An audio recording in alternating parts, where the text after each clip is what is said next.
বর্ষাকাল যেহেতু এসে গিয়েছে, এখন প্রতিদিনই দেখা যাবে ঝড় বৃষ্টি সকাল বিকাল কোনো ঠিক ঠিকানা নাই। যখন তখন মেঘ করবে, বৃষ্টি আসবে। বাবা ওদিকে আমগুলা পেড়ে গুছিয়ে নিচ্ছিল, আমি দুপুরে রান্নার জন্য সবকিছু রেডি করে নিয়েছি। এদিকে বাবা বসে বসে হচ্ছে চটি বানাচ্ছিল।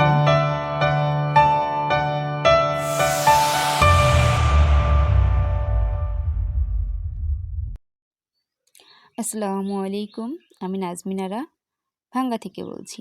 নাজমিনারা ব্লগের পক্ষ থেকে আপনাদের সবাইকে জানাই স্বাগতম। কাছে এবং দূরে, দেশে এবং দেশের বাহিরে যারা আমার ভিডিওটা দেখছেন, আশা করছি আল্লাহর অশেষ রহমতে আপনারা সকলে ভালো আছেন। আমিও আলহামদুলিল্লাহ আপনাদের সকলের দোয়ায় ভালো আছি। বাবা আমগুলো পেড়েছে গাছ থেকে, একজনকে দিবে, সেই কারণে আমগুলো পেড়ে এরপরে বাবা চটি বানাচ্ছে। জানি না এই চটিগুলো দিয়ে কী কাজ করবে, তবে বানাচ্ছে। এদিকে আমি দুপুরে রান্না করতেছিলাম। তো ধানের যে চিটা ছিল, ওই চিটাগুলা ভালোভাবে শুকিয়ে নিয়েছি। সেই শুকনো চিটা দিয়ে রান্না করতেছি। আসলে ফেলে দিলে তো দেওয়াই যাইতো, তবে জ্বালানি হিসেবে সুন্দর করে ব্যবহার করলাম। তো দেখা যাচ্ছে ভালোই যে রান্না করা যাচ্ছে, তবে মাঝে মাঝে রৌদ্র দিয়ে শুকাতে হবে। এদিকে গাছ থেকে পেড়ে আনা টাটকা ধুন্দল, পুঁইশাক, আলু কেটে নিয়েছি। ভাত উতলে গেছে, মাছ ভেজায় রাখছি। মাটির চুলাতে একদিকে রান্নার চুলায়, অন্যদিকে অন্যান্য কাজ। নতুন চাউল এখন রান্না করতে বেশি সময় লাগে না। ম্যাক্সিমাম জিনিসই হাতের এবং টাটকা, যেমন চালটা নিজেদের হাতের, সবজি হাতের। দেখা যাচ্ছে এখন অনেক জিনিসই হাতেরই থাকবে, যেহেতু আমরা গ্রামে বসবাস করি। তো বিশেষ করে নিজেদের হাতের জিনিসই বেশি থাকে। পুঁইশাক, আলু আর ধুন্দুল দিয়ে ঝোল করব তেলাপিয়া মাছ দিয়ে। আলু আর পুঁইশাকটা একটু কষিয়ে নিয়ে কমিয়ে নেব, যেহেতু কড়াইটা ছোট ছোট কড়াইতে দিয়েছি। আর ধুন্দুল থেকে পানি বের হয়ে তরকারিটা একদম কম হয়ে যাবে। এই যে শাক তো কমে গেছে, ধুন্দুলও কমে যাবে। মাঝখানে থাকবে শুধু আলু আর পুঁইশাকের যে ডাঁটাগুলো থাকে, ওই ডাঁটা। তো এই কারণে ছোট কড়াইতেই দিয়েছি। তবে ছোট কড়াইতে রান্না করতে গেলে দেখা যাচ্ছে একটু মাঝে মাঝে কষ্ট হয় বা ঝামেলা হয়। তবে সব কিছুতেই রান্না করি যখন যেটা হাতের কাছে থাকে বা যখন যেটা ভালো লাগে। কম মানুষ, কম সবজি, যার কারণে ধুন্দুল তো পানি বের হলে কমে যাবে, এই কারণে। তো আমি এটা ভালোভাবে উল্টায় পাল্টায় দিয়ে ঢেকে দেব। তো ঢেকে তো দিয়েছি, এই যে পানি বের হয়ে অনেকটা কিন্তু কমেও গেছে।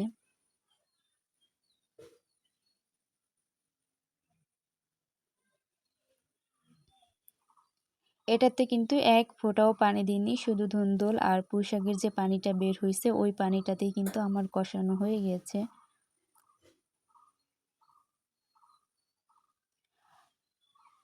কষানোর পরে একটু পানি দিয়েছিলাম, এরপরে ওই পানিটা ভালোভাবে ঝোলটা ফুটে ওঠার পরে মাছ দিয়েছি। মাছ দিয়ে নামাই নেওয়ার সময় দিয়ে দেব একটু জিরার গুঁড়া। অন্যান্য সময় দেখা যাচ্ছে জিরা পাটায় বাটি, তারপরে দিই, পাটায় বেটে দিই। তবে অনেক সময় আবার জিরার গুঁড়াও দেই। যখন যেভাবে ভালো লাগে সেভাবেই রান্না করি। প্রতিদিন তো বৃষ্টির কোনো শেষ নাই। রান্না শেষ হয়েছে, তবে এই যে শুরু হয়ে গেছে বৃষ্টি। গোসল করে কাপড়-চোপড় মেলে দেয়া হয়েছে। প্রত্যেকটা দিন এই অবস্থা। বিকাল হলেই ঝড় তুফান শুরু হয়।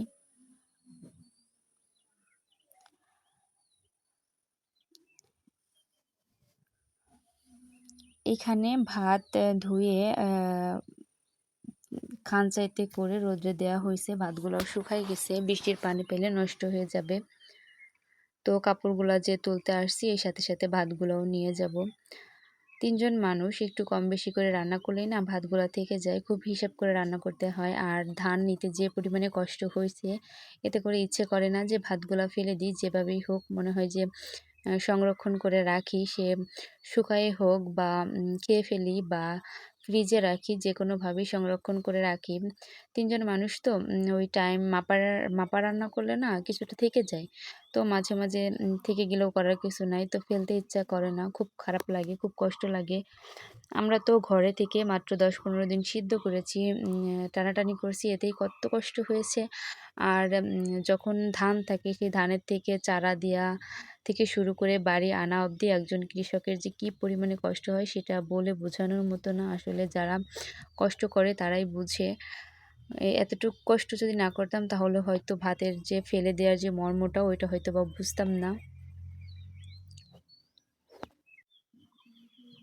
কি পরিমাণে মেঘ করছে দেখেন, চোখের পলকে দেখতে দেখতেই কি পরিমাণে মেঘ করেছে। এই যে একখান মেঘ জমে আছে, বাতাসও আছে, ভালোই বাতাস হচ্ছে। আর ওই নারকেল গাছটা দেখে মনে হচ্ছে না যে একজন মানুষ চুল ছেড়ে দিয়ে দাঁড়িয়ে আছে, এরকম একটা দৃশ্য, খুব সুন্দর একটা দৃশ্য। যাই হোক, মেঘের ওই ছবিটা একটু নিয়ে এরপরে আমি বৃষ্টি চলে আসছে, আমি ভাত এবং কাপড় এগুলা নিয়ে বাড়ির দিকে রওনা করছি। বাড়ির দিকে আসতেছিলাম পালান থেকে। এই যে দেখেন এখন কি পরিমাণে ঝড় বাতাস, আর এই গাছ দুটো একদম মিলেমিশে একাকার, কি সুন্দর দেখা যাচ্ছে। মনে হচ্ছে চুল ছেড়ে দিয়ে কেউ একজন মানুষ দাঁড়িয়ে আছে, এতটা সুন্দর লাগতেছে।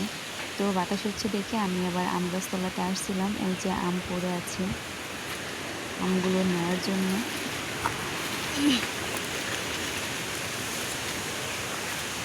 এই যে কি সুন্দর একটা পাকা আম। আসলে ঝড়ের সময় আম পোড়ানোর মজাই আলাদা। এই কিন্তু রানিং ঝড় বাতাস হচ্ছে আর আমি কিন্তু আম পোড়াচ্ছি। এই যে ঝড়ের মধ্যেই আমি আম পোড়াচ্ছিলাম।